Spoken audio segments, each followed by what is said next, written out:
சென்னை திருவொற்றியூரில் மாம்பழ வியாபாரம் செய்யும் மூதாட்டியிடம் போலி 500 ரூபாய் கொடுத்து ஏமாற்றிய பெண்ணை போலீசார் கைது செய்தனர். திருவொற்றியூர் மார்க்கெட் பகுதியில் திருவள்ளூர் மாவட்டம் ஆரம்பாக்கம் பகுதியைச் சேர்ந்த ஜெயலட்சுமி என்ற மூதாட்டி பழ வியாபாரம் செய்து வருகிறார்.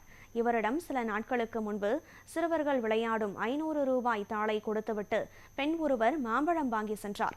சிறிது நேரத்தில் சந்தேகமடைந்த அவர் ரூபாய் நோட்டை அருகில் இருந்தவர்களிடம் காட்டி கேட்டபோது அது சிறுவர்கள் விளையாடும் போலியான ரூபாய் என தெரியவந்த நிலையில் அவர் கண் கலங்கினார். இது தொடர்பான வீடியோ சமூக வலைதளங்களில் பரவிய நிலையில் சிசிடிவி கேமரா காட்சிகளை வைத்து சம்பந்தப்பட்ட பெண்ணை போலீசார் கைது செய்தனர்.